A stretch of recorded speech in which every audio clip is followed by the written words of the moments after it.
Chapter 1, Section 1, Part 1. And that's it today.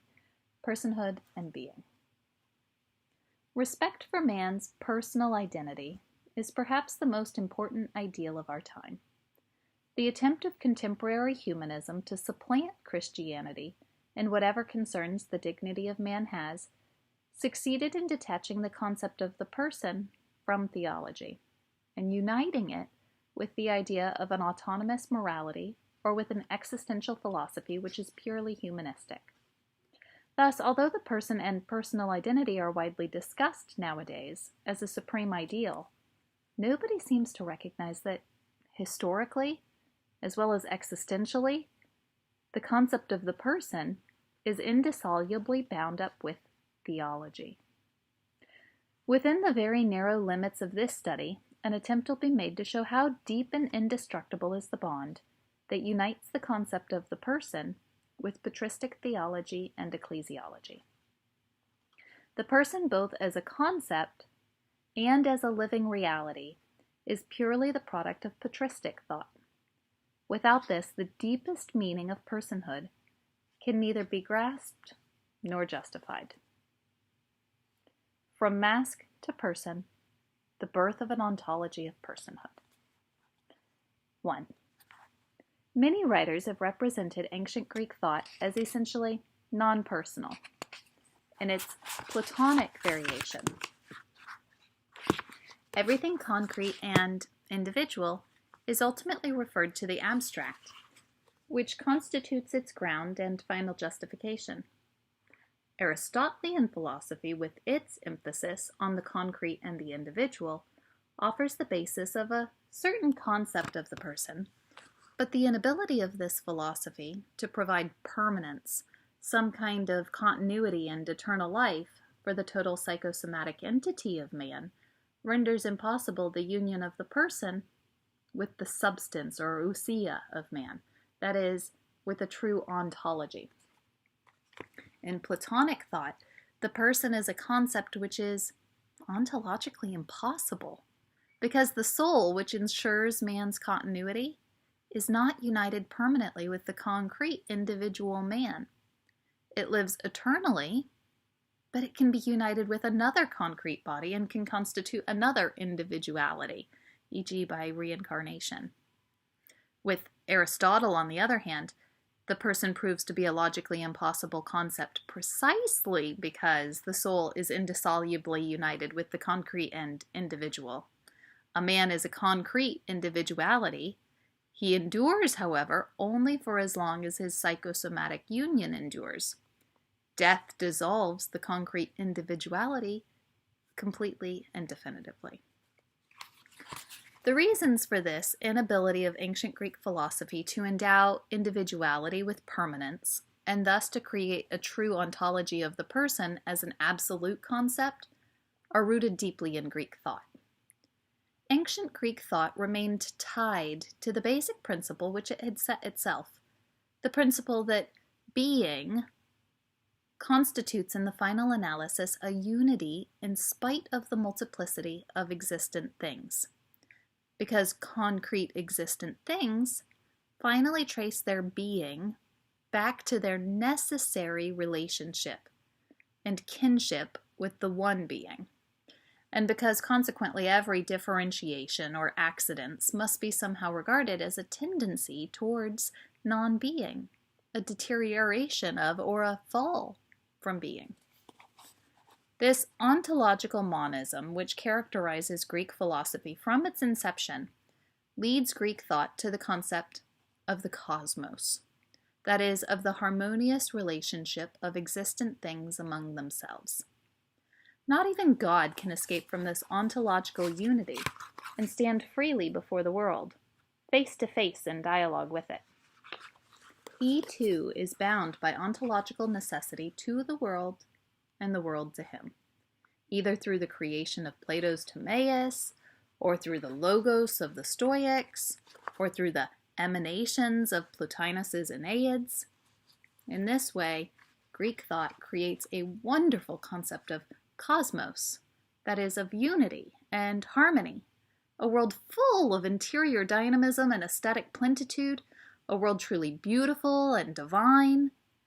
However, in such a world, it's impossible for the unforeseen to happen, or for freedom to operate as an absolute and unrestricted claim to existence. Whatever threatens cosmic harmony and is not explained by reason, logos, which draws all things together and leads them to this harmony and unity, is rejected and condemned. This also holds true for man. The place of man in this unified world of harmony and reason is the theme of ancient Greek tragedy. And it's precisely here that, by coincidence, the term person, prosopon, appears in ancient Greek usage. Of course, the term is not absent from the vocabulary of ancient Greek outside the life of the theater. It seems originally to have meant specifically the part of the head that's below the cranium. That is its anatomical meaning. But how and why did this meaning come to be identified so quickly with the mask, prosopio, which was used in the theater? What connection does the actor's mask have with the human person? Is it simply that the mask in some way recalls the real person? Or is there perhaps some deeper consideration linking these two uses of the term person? The theater, and tragedy in particular, is the setting in which the conflicts between human freedom and the rational necessity of a unified and harmonious world, as they were understood by the ancient Greeks, are worked out in dramatic form.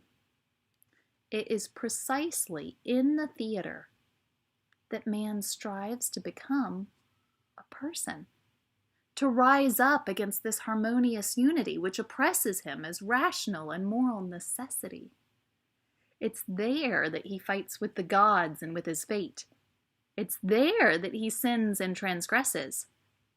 But it's there, too, that he constantly learns, according to the stereotyped principle of ancient tragedy, that he can neither escape fate ultimately, nor continue to show hubris to the gods without punishment, nor sin without suffering the consequences. Thus he confirms tragically the view, expressed so typically in Plato's Laws, that the world does not exist for the sake of man, but man exists for its sake. His freedom is circumscribed, or rather, there is no freedom for him, since a circumscribed freedom would be a contradiction in terms, and consequently his person is nothing but a mask, something which has no bearing on his true hypostasis, something without ontological content. This is one aspect, one concept of the term prosopon, but together with this there's also another, namely, that as a result of this mask man, the actor, but properly also the spectator, has acquired a certain taste of freedom, a certain specific hypostasis, a certain identity, which the rational and moral harmony of the world in which he lives denies him. Of course, the same man, thanks to the same mask, has also acquired the bitter taste of the consequences of his rebellion. But as a result of the mask, he's become a person, albeit for a brief period, and has learned what it is to exist as a free, unique, and unrepeatable entity. The mask is not unrelated to the person, but their relationship is tragic. In the ancient Greek world, for someone to be a person means that he has something added to his being. The person is not his true hypostasis. Hypostasis still means basically nature or substance. Many centuries would have to elapse before Greek thought would reach the historic identification of hypostasis with person. Similar conclusions can be drawn from a consideration of the idea of person in ancient Roman thought. Specialists have debated the degree of influence which the Greek use of prosopon is exercised on the Roman persona, and whether the term persona is derived from a Greek or from some other source. However, leaving aside the etymological problem, the reality seems to be that at least in the beginning, the Roman use of the term did not differ essentially from the Greek. In its anthropological connotation, the Roman persona leaned perhaps more heavily than its Greek equivalent towards the idea of a concrete individuality. But in its sociological and later on in its legal usage, it never ceased to express the ancient Greek prosopon or prosopia and its theatrical nuance of role. Persona is the role which one plays in one's social or legal relationships. The moral or legal person, which either collectively or individually has nothing to do with the ontology of the person. This understanding of the person is tied to the concept of man in Roman antiquity in a very basic way. Roman thought, which is fundamentally organizational and social, concerns itself not with ontology, with the being of man, but with his relationship with others, and with his ability to form associations, to enter into contracts, to set up collegia, to organize human life in a state. Thus, personhood, once again, does not have any ontological content. It's an adjunct to concrete ontological being, something which permits, without this disturbing the Roman mentality in the least, the same man to enact more than one prosopa, to play many different roles. In this situation, freedom and the unexpected are again alien to the concept of the person. Freedom is exercised by the group, or ultimately by the state, the organized totality of human relationships, which also defines its boundaries. But exactly as we observed in the case of the Greek prosopon or prosopia, the Roman persona expresses simultaneously both the denial and the affirmation of human freedom. As persona, man subordinates his freedom to the organized whole, but also assures himself simultaneously of a means, a possibility of tasting freedom or affirming his identity. This identity, that vital component of the concept of man, that which makes one man differ from another, which makes him he who is guaranteed and provided by the state or by some organized whole.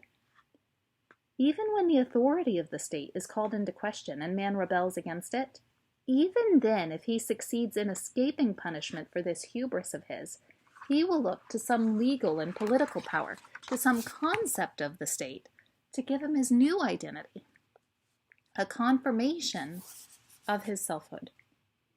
The politicization of contemporary man and the rise of sociology in our age cannot be understood without reference to the Roman persona. The point at issue is the overwhelmingly Western mentality of our civilization, the coalescence of persona with the prosopia of the ancient Greeks. This is as far as the ancient Greco-Roman world takes the idea of personhood. The glory of this world consists in its having shown man a dimension of existence which may be called personal. Its weakness lies in the fact that its cosmological framework did not allow this dimension to be justified ontologically. Prosopia and persona remained pointers towards the person, but they consciously, and this is precisely what was demanded by the cosmological framework of a self-authenticating cosmic or state harmony, constituted a reminder that this personal dimension is not and ought never to be identical with the essence of things, with the true being of man. Other powers, not the quality of personhood, laid claim to the ontological content of human existence. How then could we have arrived at an identification of the person with the being of man? How could freedom have become identical with the world, the identity of the concrete man a product of freedom, and man in his very being identical with the person? For these things to have come about, two basic presuppositions were necessary. A radical change in cosmology, which would free the world and man from ontological necessity. And B, an ontological view of man, which would unite the person with the being of man, with his permanent and enduring existence, with his genuine and absolute identity. The first of these could only be offered by Christianity, with its biblical outlook. The second could only be attained by Greek thought, with its interest in ontology. The Greek fathers were precisely those who could unite the two. With a rare creativity worthy of the Greek spirit, they gave history the concept of the person, with an absoluteness which still moves modern man, even though he has fundamentally abandoned their spirit.